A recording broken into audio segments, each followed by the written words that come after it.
Sage Wanderer here, and welcome to the sheep pen, bah, where no goats are allowed. So before we get started, I would like to thank all of you who support this channel, and you are making my dreams come true of being a full-time internet preacher. And if you would like to support this channel financially, you'll find links in the description to PayPal and to Cash App and to my P.O. Box. And before we launch into this, I'd like to offer a little trigger warning here. I'm not age restricting this video because I think it's PG-13. I think teenagers who are past the age of accountability need to hear this warning information, and adults do. But if you have any small children, you might want to usher them out of the room while you view this video. No reason to scare them. But I'm talking today about what I consider to be a demonic invasion of the world that is unprecedented since the time of Noah. That in Matthew 25, Jesus states that as it was in the days of Noah, so shall it be at the coming of the Son of Man. So the second coming of Christ, according to Jesus, will look very much like the days of Noah. So what do we know about the days of Noah? At the time of the days of Noah, demons weren't just disembodied spirits. They were the Nephilim, the fallen angels. They had physical form. We see this not only in Genesis 6 in the Jewish Bible, but we also see this play out in Greek and Roman mythology, that there was a time when the gods walked amongst us on the earth, and they preditized upon humans. According to the book of Enoch, depending on where you're from, according to that book, these fallen angels, these Nephilim, the giants in the world, had completely corrupted the entire planet. And they began to predatize or feed upon human beings in a very physical way. And that the demons that exorcists like myself encounter and have been encountering for over 2,000 years are disembodied astral projections of demons. They don't have a physical form. But I firmly believe that the demons that I deal with either at one time had a physical form or currently have a physical form and are astral projecting from either another planet or from a secret base underground, or even from another dimension, potentially. And that a good explanation of the book of Revelation is not that it is a book of imagery and symbolism, but you might be able to literally interpret the book of Revelation as a time when demons invade this planet in a physical form. And that the telling of the opening of the bottomless pit and Abaddon or Apollyon releasing into the world an army of demons may be something that is happening now. And so I want to bring to your attention some of the proof that the demonic is on the move and has a greater plan that they're trying to execute against this planet. So my information comes from demons that have decloaked. I think that most of you would be highly shocked to know that you are surrounded by people that are demon possessed. They're everywhere. And they stay cloaked. They impersonate humans. Or they're coexisting inside of the body of a human being and influencing them. This is the difference between true possession and oppression. But nonetheless, I think the number of people genuinely demonized would shock you. And the demons know this, so they stay cloaked. But occasionally, demons uncloak. Most of the time, you will see an uncloaked demon during these power encounters that are done by exorcists in public. And as you know, if you're a fan of the channel, you know that I do not ascribe to that methodology. That my goal in an exorcism is to prevent the demon from decloaking. I don't need him to decloak and demonstrate himself for me to know that he is there. I have both my discernment and the acknowledgement from the person that I'm doing the deliverance on, that they are battling a demon. And I know this, and I don't need them to come out and tell me their name. I don't need them to spew green pea soup and turn their head around, although other exorcists need that confirmation. They actually cause the demons to manifest, they cause the demons to display themselves, and they want them to decloak. And I see a exorcism where the demon never uncloaks, never sasses back to me, never, the most manifestation I typically get out of a deliverance is potentially the subject vomiting, or going into a panic and trying to run away, or passing out and falling on the floor and going into convulsions. That's the maximum that ever happens, and only with the most demonized, because of the way I do it, because I was taught that it's dangerous to decloak a demon, that you don't want to give them the voice, that you don't want to give them the credit, that you want to maintain power and control over them throughout the entire process. So the information I'm bringing to you is from people who've encountered demons while they were engaged in the occult. This is coming from demons that decloak during power encounters by people who cause them to manifest, right? They want to make a display out of it. People like Bob Larson, for instance. And this is also coming from demons who decloak once they're caught in a crime and are brought to justice. That a lot of these statements and stories I'm about to tell you are coming from people who were caught, and who then the demon just decloaks because the jig is up, and they don't even try to hide it anymore, and they're going for shock value, and so they just decloak and start engaging with law enforcement or judges as the demon character. And there's a disturbing theme amongst these decloaked demons, that they are sending a message to the people they decloak to, and it is for the purpose of scaring you, but it also may very well be just them telling you of this impending event.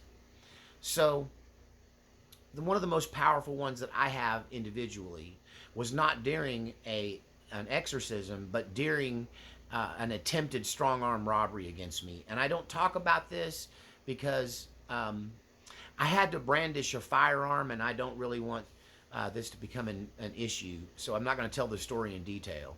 I'll just say I thwarted an attempted robbery on myself, and when the demon realized he wasn't going to just beat me down and take what I had, then he recognized who I was in the spirit realm, and he just gave me this message, and it goes like this. I called him out, "You're a devil." And he says, "You're right, I am, and we're here." And he claimed to be 6,000 years old. And he claimed that they've been planning this for more than 6,000 years. And that the demons have been released into the earth in spirit form, but there's an army of demons headed to your planet in physical form. And when they get here, they're bringing with them our God. And when he gets here, we will worship. And you know how we're going to worship? And when the demon said this to me, I got a vision of human sacrifice.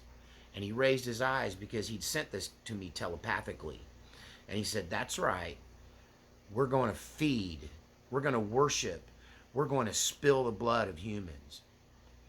And this is a reoccurring threat that only recently has been being put forth by the demonized. People, like I said, people involved in the occult have come across these dark demons who have told them this is what the plan is, that it's about to be executed. And so what I'm hearing really is this threat of the return of the gods, as it was in the days of Noah. We know from the book of Enoch that these spirits that we deal with once upon a time had a physical body, that they walked this earth in physical form. And this is what all of your pagan religions are based on. This is what all of your Greek mythology are based on. These gods and demigods. You find it in Indian text. You find it in the tale of the Anunnaki in the Sumerian creation story. You have this being told even by indigenous tribes, that once upon a time, demons that we face now had a physical body. Now, whether the demons we deal with whether they're astral projections from another place wherever they occupy in a physical form, and they're sending an apparition of themselves, they're projecting themselves through psychic methods, or whether this is the disembodied spirits of the fallen angels who were the watchers who died as a result of the great flood. But nonetheless, there is this warning, this threat coming from the demonically possessed, that physical demons are coming to this planet and they intend to kill you all in a physical way. When you view the book of Revelation not as symbology, but in a literal form, and I intend to someday do a study of the book of Revelation, not as a symbology or as allegory, but as an actual literal interpretation of things to come. There could be demons in the form of flying scorpions with stings in their tail. That may not be an allegory for a helicopter with a Stinger missile, right? This may be literally beasts that come out of the earth or out of the ocean or descend from the heavens on this Jacob's ladder and literally come here in some way. This could be a result of CERN, of them opening up a portal to another dimension. This could be the return of the planet Nibiru on a 6,000-year cycle. But where they're coming from isn't important to me. What is important to me is they are decloaking for the purpose of spreading this information that a physical invasion of planet Earth is coming. Now, a lot of Christians will say that aliens are demons, but they refuse to flip the equation, because 2 plus 2 is 4, but 4 minus 2 is 2. So anything that is true is flippable. So if aliens are really demons, then demons are really aliens. Don't. And there's plenty of things to suggest such a thing. But really, what is an alien but a creature that was not born on this planet? It is not native to planet Earth. And so, by that definition, all demons are aliens. Okay? Because they didn't come from here. They're from someplace else. They're alien to this planet. But nonetheless, it appears to be that demons have advanced their movement on the planet, that they are more engaged than ever in possessing people, and they're on a rampage, and they are telling people, not just in the instance that I talked about, but I'm hearing this from people that encountered them when they were involved in the occult, and also other exorcists are saying this. And furthermore, demons are saying similar things when they decloak in a court of law. So let's talk about a few current events where this can be displayed, where we're seeing this demonic advance against humanity. And I will say this, that this demonic advance is definitely aimed at children. Children are their primary target. You know, I did a video a few years back that says the demons are after your kids. That they want to come after them. And we've all heard about the physical substance that is excreted by a person in terror, that some people say is harvested by evil people. I won't name the name because it's going to get me flagged by the Al Gore's rhythm. But, you know, demons feed on fear. That when a demon uncloaks, a lot of times it's to scare you. And I believe that when a human being is frightened, they expel energy, that fight or flight, whether it's in the physical form of an actual component of the human body, or it's a spiritual release, and I think it's probably both. That you release this spiritual energy known as fear, and this is something that demons feed upon. So this is what's behind horror movies. This is what's behind slasher movies. This is what's behind the scaring of people, right? They live off the energy that you release. They're empowered by it. They feed upon it. And according to some of these uncloaked demons, that the ultimate feeding upon human fear happens in person in a physical way when they feast upon us and use us as food. If you look at the pre-flood mythologies, you'll find that humans were being predatorized by these alien entities, that they were literally using human beings as food. They were hunting us. And this is something that's is shown to us in pagan mythologies, and it's shown to us in the book of Enoch, and also referenced to some degree in Genesis 6, the pre-flood discussion. And so, but let's give you some of these current events. There is a trial going on right now of a woman who killed her 5-year-old child, her son, put his body in a suitcase. And she claims the reason that she did it was because he was demon possessed and she was trying to save his soul. So she tried to save his soul by murdering her own son. Then when she gets to trial and she goes to the pretrial hearing and she's speaking to the judge, she identifies as a 6,000-year-old entity that is here representing the human entity, and then they use the human's name. So they're clearly decloaked in the court of law, right? And they're presenting themselves as an alien entity in control of this human body and representing them in trial. And this person wants to, of course, act as their own attorney as well. And you can find that footage online of this demonized person where the demon is in full control and decloaked. There's another headline story that's going on right now, and that's the trial of the Doomsday Prophet. This is Lori and Chad Daybell, a couple that were married but not to each other, and fell in love through Chad Daybell's end time prophecy and, Church of Jesus Christ of Latter-day Saints. He's kind of a heretic out of that group. He twisted off over end times and Bible prophecy. He started engaging in mixing it with the New Age and paganism and angel worship.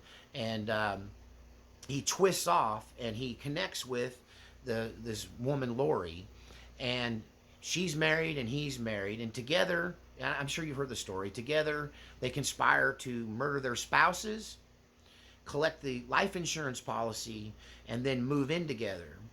When they did this and they moved in together, the only thing that was standing between them and their fantasy of being together, now that they had the money and they were free to be with each other, her children were standing in the way. Her older teenage daughter and her underaged autistic son. And with the help of her brother, who was also dyed in the wool in this cult, in this pagan cult mixture of Christianity and occultism, they conspired to kill her children, and they did kill them and bury them on their property. And so right now, Chad Daybell, the Doomsday Prophet's trial is going on. And at the core of this trial, and also Lori Daybell's trial as well, is that they believed that these children and their spouses were possessed by demons. And they had a particular twist on it. They believed these demons were actually disembodied human spirits of evil people who had passed away. And instead of going on to their judgment, had circled back around and taken possession of these people's body. And that these spirits would come and go, and other entities would enter and leave these people. And so this I believe, false doctrine of demons who possess somebody and then accuse everybody else of being demon possessed is a sign of what I'm talking about. And we have the Catholic Church coming out and basically throwing up a red flag and saying exorcisms are at a historically high level that is off the charts. And I think we can see demon activity in our world on a regular basis. One of the benefits of watching this channel is that I consume an enormous amount of news.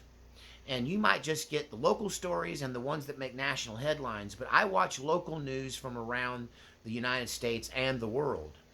And I'm seeing an alarming number of people who are killing people because they say they are demon possessed. Whether they are or not is up to the viewer. But I will tell you this: the recipe and the cure of demon possession is not to kill the host, but to engage in exorcism and free the host from their bondage. And so this is false from every direction. But I keep hearing these reoccurring themes of a announcement of a new demonic age, an announcement of the release of many demons who were being held captive. And this is in the book of Revelation. And it says in that book that Apollyon, or Abaddon, is the name of this demon that releases demons held in the bottomless pit, and they are released into the earth, causing mayhem. And I'm back and forth on whether we're in the end times or whether we're just seeing the end of the United States empire. But if I had to present to you my main concern that we are entering in the end times, it doesn't have anything to do with red heifers. It doesn't have anything to do with the ridiculousness going on in the Middle East. It has everything to do with this unprecedented demonic release on the earth that starts to look like the book of Revelation when Apollyon releases these demons into the earth. He has the key to the bottomless pit. He opens it up and he lets them out. And I'm starting to believe that this won't just be these disembodied spirits that we've been engaging with and doing battle with. We battle not against flesh and blood, but against principalities of wickedness in high places. How that could flip into a reality like Enoch, like the Sumerian texts, like the Indian history, and I mean Indian from India, right? And Greek mythology, where we have hybrid human demons, physical alien demons on the planet, wreaking havoc and using us as food. That this could be something that we're facing, and this could be what is literally described in the book of Revelation. I will say this: you are at more risk of engaging a demonized person, being a victim of a demonized person, whether it's through a physical attack, a spiritual attack, or this narcissistic manipulation of you to try to drive you crazy or push you into sin. And that you are at risk of encountering this now more than any time in human history since the days of Noah, which brings me back to Matthew 25. Jesus might very well be on the precipice of intervening in this situation to put a stop to this demonic alien invasion of our planet. And, you know, I want to talk about, too, what you can do to protect yourself. And a lot of people don't even see or don't realize that this is even invading the church. That the church is no longer a safe place. And I talk about on this channel a lot about the Pharisee and the judgment. But something I don't talk about is the opposite of that. That there is an opposite of that that is also equally wrong and equally bad and actually just, if not more destructive than the Pharisee spirit.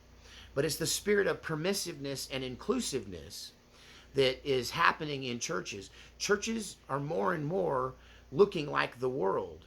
They're looking more and more like entertainment. We had a recent incident where there was, and you may have heard of this, and once again, I don't name names, but you may have heard of this incident where they're having a men's conference. And a group of churches has gotten together. One church is sponsoring it, and they rent a big auditorium, and they have this men's conference.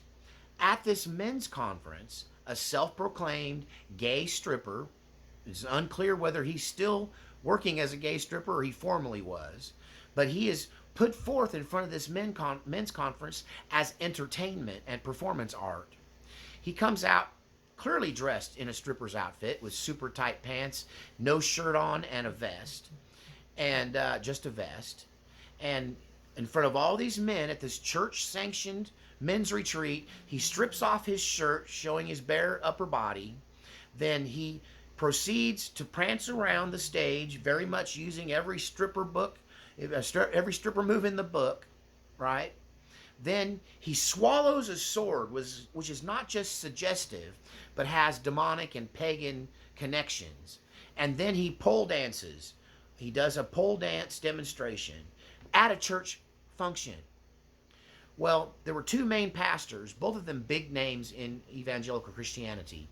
Both of them were kind of co-sponsoring this, and the one that was co-sponsoring it, who wasn't really managing it, but was just helping, was given the platform to preach, and he had to go on and preach behind this demonstration. And he handled it in a way that I would not recommend handling it. He handled it the way he handled it. If it was me, if I'm there, I'm going to stand up during the performance, shout the man down at that spot, and announce to all of my people who are there and associated with me that we are collectively leaving now. Follow me or stay here and put your soul in peril. That's how I would have confronted it. But this pastor, because he was about to receive the pulpit, he handled it differently. And immediately upon taking the pulpit after this demonstration, he didn't focus on the thing that so many of the Pharisees are focusing on, that this looked like gay stripping, right? Looked like a male stripper. He focused on the pole, okay?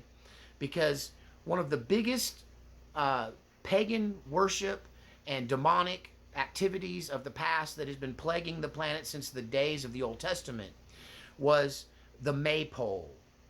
And what is the maypole? The maypole is a worship method to worship the goddess Asherah. These people were considered Asherites who engaged in this pagan worship. It was so bad that when Josiah became the king of Israel, he cut down all the maypoles and outlawed the practice. But modern pole dancing, whether it's male or female strippers, this engaging in a pole dance, naked or nearly naked, and swinging on the pole and going around this pole, is absolutely pagan worship. You see, you are being tricked through multiple methods, through our culture, through this invasion, this demonic uprising. Bully, go lay down. You're distracting people. Go on. He wants to be a star. That this process is actually tricking you into engaging in demonic worship. And so when this pastor takes the pulpit, he immediately goes straight to the pole and starts to talk about Asherite and the spirit of Jezebel in the church. And the sponsoring pastor who's managing all of it calls him down. You can hear his voice saying, "That's enough. You're done. Step down." And he won't let this pastor preach and address the thing that just happened. Then he gets the microphone, and the pastor, the preacher that's preaching goes, "Okay, I'll accept that correction." And he picks up his Bible, lays down the microphone, and he leaves the platform. Then the other pastor comes on and accuses him of violating Christian ethics by saying that if you have a problem with a brother, you're supposed to go to them in private and not do a public rebuke. But I would argue in defense of the pastor who preached that he was not doing a public rebuke of the person, but addressing the concept of Asherite and the maypole and what they had just witnessed being something that is potentially a trap by the enemy to get you to engage in the worship of these ancient aliens, these ancient entities, these gods from another time who may or may not be returning depending on what you believe and what you think. I think there's a direct possibility that the reason they're uncloaking, the reason they're invading the church, the reason they're openly demonstrating on the streets, the reason that demonic activity is off the charts is because we are facing potentially the end times, a return of the days of Noah when these demons had a physical form and literally hunted humans.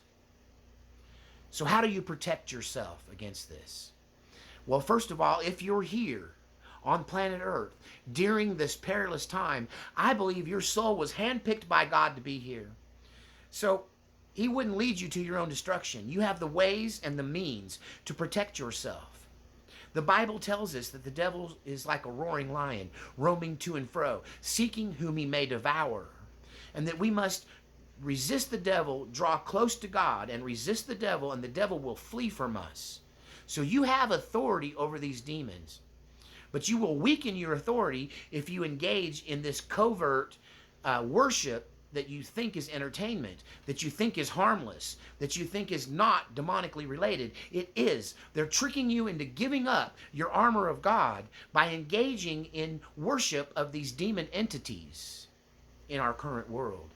It's the resurgence of the sons of God who looked down upon the daughters of men and found them beautiful and took them as their wives and taught them all forms of witchcraft and divination. This is what they're teaching you. And in this case, I believe through this male stripper and his sword-swallowing demonstration and his dance around the maypole, he was leading them in demonic worship. And that is what the pastor called down. Not his sexual preference, not the fact that he was gay, not the fact that he was half-clothed, but the fact that his demonstration involved a maypole. And that other pastor was not having it. He was not going to let that be condemned. And this has caused a huge uproar in the world today. And then I want to leave you with one final piece of demonic, overt physical attack against the Christian faith and the Christian people.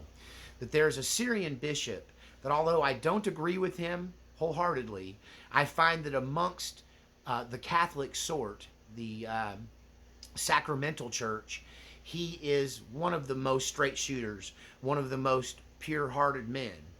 And I don't agree with everything he teaches, but I agree with him a lot. And I believe his name is Mari, but I've talked about him on this channel before. I did a video called Is the United States the Beast of Revelation? And that was very much inspired by this Syrian bishop's sermons. He has a small church in Australia. He's of Syrian descent. He's a Syrian Catholic bishop. And he preaches on the internet. So he may have a small church there, but he has a huge influence in the world. And he'd been teaching against the United States, against these endless wars. He'd been preaching and accusing the West, and particularly the United States, of being the beast of Revelation. And also he comes out against Islam and promotes Christianity above Islam. And a couple weeks ago, he was in the pulpit preaching live on a live stream when a 15-year-old Muslim young man charged the pulpit and began stabbing the bishop repeatedly in the neck and head. And a miracle occurred because the knife didn't open. I believe it was probably a switchblade or an assisted folding knife. And he was stabbing the bishop, actually overhand, and the bishop goes down defending himself, putting his hands up between his face and neck. And it looks like the bishop's being murdered, like he has no way of surviving this attack, when he falls to the ground and you see the attacker fall on him, and the attacker looks and realizes his knife is not open. At this point, he opens it. He gets a few stabs in on him. By then, the people of the audience have, the parishioners have jumped on the guy. Some of them got stabbed, but no one was killed. The bishop had serious but not life-threatening injuries, and the initial attack was thwarted because this assassin's knife wasn't open. He was stabbing him with a closed folding knife. Of course, he did get it open, and he continued his attack. But had that knife fully opened, the bishop would be dead. There's a still photo of the man's face, the young man's face, once they get him subdued. And he has a demonic grin from ear to ear. He's so happy with himself. He fulfilled the demon's commands to take this bishop out and silence him. So that was a real miracle that happened in that church. But we've gone from fighting against covert, cloaked covert demons who manipulate people, and that's what we've been dealing with, these disembodied spirits, for the last 2,000 years or more. And it's starting to manifest into a physical attack against the world, a physical attack against children. These demons are decloaking, and they're telling you their plan, and they're telling you that something really bad is coming. So how do you protect yourself? You put on the full armor of God, the breastplate of righteousness. You hear God and what he tells you to do, and you follow it, right? That's what righteousness really is. It isn't purity or piety. It's hearing the voice of God. You put on that helmet of salvation. Know that you are saved. by Christ, that you are set aside, that you are joint heirs with Christ. Understand your power and authority that you have over the demonic, and pray this powerful prayer. And I already put my plea in for your support financially at the beginning, so I'm going to jump right to this powerful prayer. And before I issue it, I'm encouraging you to pray this prayer every single day. And I'm going to do the abbreviated generic version so you can apply this to your life on a daily basis. And it goes like this. Lord, surround us in your ring of fire and hedge of thorns of protection. Send mighty angels of sufficient rank, authority, and number to drive the enemy from our midst. And then, Lord, cover us in the peace of the Holy Spirit, the peace that surpasses all understanding. This is a powerful prayer that can defend you, but you must pray it at least every single day with passion and with full understanding that you are under God's protection, and no weapon formed against you shall prosper. And we shall overcome the evil day and stand in these final days. You were put here on this planet for this time, for this purpose. Know who you are in Jesus' name. We'll see you next time on the sheep pen.